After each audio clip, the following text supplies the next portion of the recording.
Nah, model samping kita ini sudah jadi bahan perbincangan di Gias 2025 lalu, BYD Atto1. Sekarang, BYD ngajak kita untuk mencobanya langsung di Semarang, Solo, dan Jogja. Bagaimana impresi dari EV termurah BYD ini di jalanan perkotaan lintas kota tersebut? Ayo kita cobain bareng-bareng.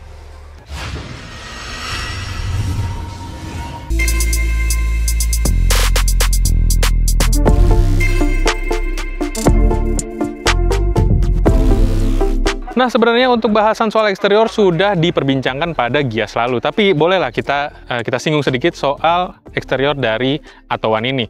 Jika Anda melihat bahwa EV compact ini menyerupai produk Eropa, ya kita bisa bilang ya Lamborghini, itu karena kepala desainnya dari BYD adalah bekas dari desain Lamborghini tersebut. Dan ini jadi salah satu cara pabrikan Cina untuk bisa naik level terhadap desain-desain mereka, dan ya itu sah-sah aja ya karena membuat Atto1 ini atau yang di luar disebut dengan Seagull jadi lebih menarik. Untuk dimensinya kita bisa melihat ini adalah kendaraan EV compact dengan panjang kurang dari 4 meter dan lebar di sekitar 1,6 meter.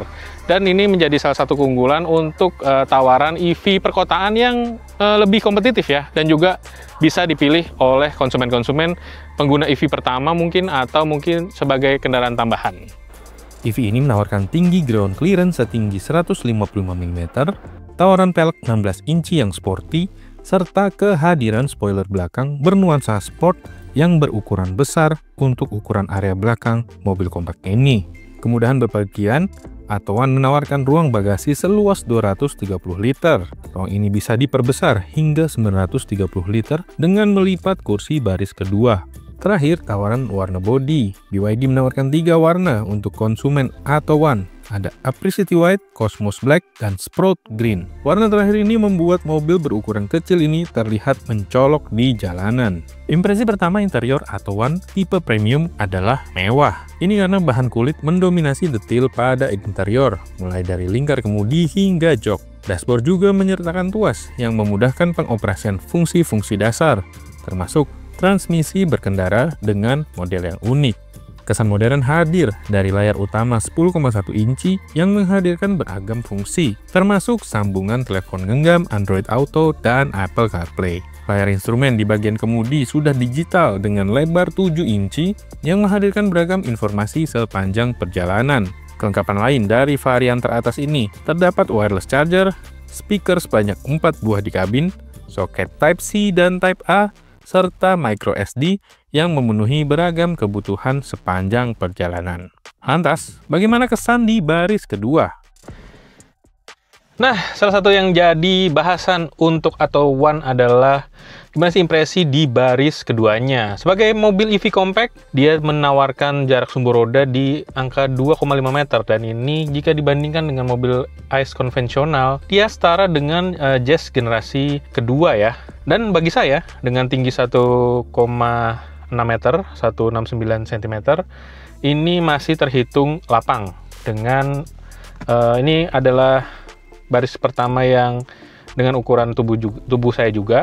Jadi ini masih terlihat nih ada ruang kaki yang cukup lapang dengan ruang kepala yang juga cukup lapang. Dan di sini penumpang mendapatkan headrest terpisah nih. 1, 2, 3, ada 3 bahkan, yang mengindikasikan bahwa dia bisa sebenarnya untuk 3 penumpang. Selama penggunaan di Semarang, Solo, Jogja, kebanyakan jalan tol dan jalan utama, jalan perkotaan, sedikit ini terhitung terbilang nyaman ya, meski masih terasa keras ya. Untuk apa yang didapat dari penumpang, di sini ada tempat untuk gantungan baju di sebelah kiri dan kanan. Kemudian ada kantong untuk menyimpan dokumen mungkin dan lain-lainnya. Di konsol tengah ada ruang juga untuk tempat penyimpanan.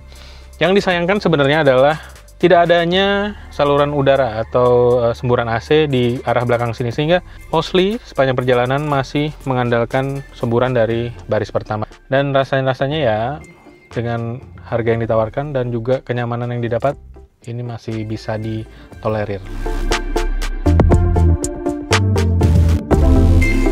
Nah, sekarang kita udah di balik kemudi dari BYD Atto1 perjalanan ke luar kota. Dan ini rutenya adalah Semarang, Solo, dan kita akan berakhir ke Yogyakarta.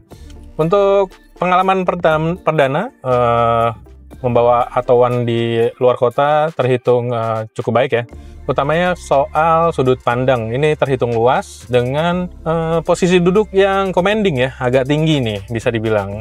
Pengaturannya untuk varian yang teratas juga terhitung mudah dengan kehadiran pengaturan jok elektrik maju mundur, rebah, dan tegak. Juga untuk kolom kemudi dia sudah tilt dan teleskopik. Di atas kertas, motor listriknya menghasilkan tenaga 75 PS dengan torsi 135 Nm. Untuk perkotaan rasanya nggak masalah ya, tapi untuk keluar kota mungkin di jalan tol seperti ini beberapa kali sempat ngerasain dimana keinginan mendapatkan tenaga itu tidak instan hadir seperti reaksi motor listrik di EV ya, yang lebih besar ya. Di sini kita kayaknya masih punya ada jeda gitu untuk menghasilkan torsi yang instan. Tapi kemudian kecepatannya bisa didapat dengan beberapa detik gitu jaraknya. Nah, untuk mode berkendara, pengemudi mendapatkan 3 mode yakni Eco, Normal, dan Sport. Dan sepanjang perjalanan ini, baik Auto.com maupun juga beberapa teman media sepakat sih sebenarnya bahwa mode yang paling banyak digunakan adalah mode sport. Di sini seperti namanya, mode sport ini menghasilkan torsi yang cukup cepat, instan, dan rasanya sih menjadi lebih percaya diri untuk melewati kendaraan di berbagai situasi.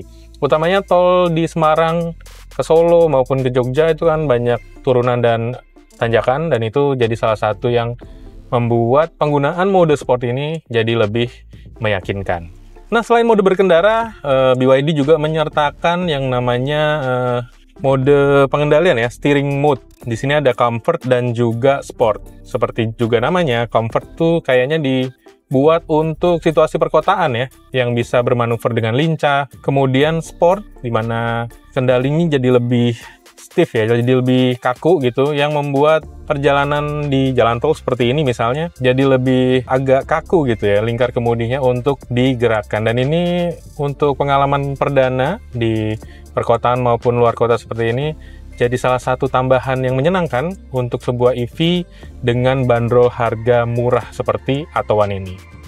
Nah, fitur lain yang bisa jadi tambahan kenyamanan pada berkendara luar kota ini adalah kehadiran dari cruise control. Sayangnya bukan adaptif ya, tapi ini membuat perjalanan luar kota yang jarak jauh, mungkin di jalan tol seperti ini, jadi lebih nyaman, bisa mengistirahatkan kaki kanan ya, untuk pengaturan yang hanya dilakukan pada tombol kemudi. Ada di sebelah kiri, pada jempol kiri ya, kita tinggal mencet tombol untuk mengaktifkan cruise control ini, bukan adaptif, dan kemudian mengatur kecepatan maju dan mundur dengan tuas di tombol kiri juga. Untuk kenyamanan lainnya, buat pengemudi maupun penumpang, jelas ada pada head unit 10,1 inci ini dengan kemampuan Android Auto dan juga Apple CarPlay. Dan ini memudahkan ya untuk misalnya navigasi, juga hiburan sepanjang perjalanan. Untuk ngubunginnya juga nggak terlalu susah, bisa lewat Bluetooth maupun lewat kabel gitu. Dan sepanjang perjalanan sih untuk kualitas suaranya cukup baik. Terutama juga ternyata dia membawa fitur karaoke di dalam head unit ini. Jadi kita dikasih mic, bawaan mic dari BYD untuk disambungkan ke speaker di dalam kabin dan bisa berkaraoke ya. Rute Semarang Solo dan Yogyakarta kali ini menawarkan jarak tempuh sekitar 170 km. Jarak yang terhitung mudah untuk sebuah kendaraan listrik dengan tawaran hingga 300 km. Selain perjalanan antar kota, BYD juga menawarkan area tantangan bagi peserta test drive. Di kawasan The Colomadu Solo, BYD menghadirkan sesi Agility Station dengan 3 tantangan. Ada Swerve Station untuk manuver zigzag, Easy Parking dengan memanfaatkan kamera dan sensor parkir sebagai salah satu fitur andalan BYD Atto1, serta Easy Drive yang menguji kelincahan di jalan sempit dan melakukan putar balik di ruang terbatas. Pada kesempatan singkat ini juga, Auto.com coba melihat efisiensi daya dari Atto1.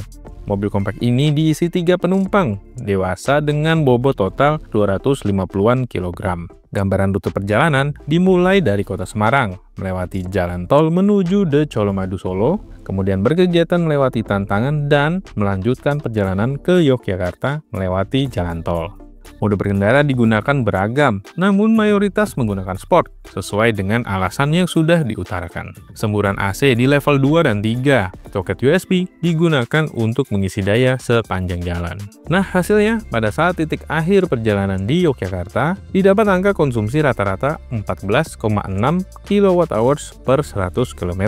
Ini jika dikonversikan menjadi 6,8 km per kWh-nya. Nah, sayangnya sepanjang pengujian, Auto.com tidak sempat merasakan kemudahan pengisian daya atau WAN varian premium yang dapat menerima daya pengisian cepat hingga 40 kW. Lantas, apakah Atto One menjawab semua kebutuhan calon konsumennya? Sebagai sebuah EV dengan harga kompetitif, Atto One menawarkan fitur dan kemampuan yang mumpuni sebagai mobil harian perkotaan atau dibawa keluar kota. Namun, rasanya mobil ini baiknya tidak menjadi sebuah kendaraan utama, alias hadir sebagai mobil kedua atau cadangan. Alasannya, ini karena sebuah EV jelas harus siap dengan beragam ekosistem dan penggunaannya. BYD misalnya tidak memberikan wall charger untuk konsumen Atto One dalam paket pembeliannya. Konsumen harus merogoh kocek tambahan 8,5 jutaan rupiah hanya untuk membeli unit wall charger. Dana ini belum ditambah dengan pemasangan, instalasi kelistrikan, serta penambahan daya, yang tentunya membutuhkan perhitungan lainnya. Itu dia tadi pengalaman perdana bersama Atto One di rute luar kota. Jangan lupa saksikan informasi terkini seputar otomotif hanya di Auto.com, Carvaganza.com, dan Zigwheel.co.id. Dukung kami terus menghadirkan video seputar dunia otomotif berkualitas dengan like video ini dan subscribe untuk mendapatkan informasi secara berkala. Sampai jumpa di video-video selanjutnya.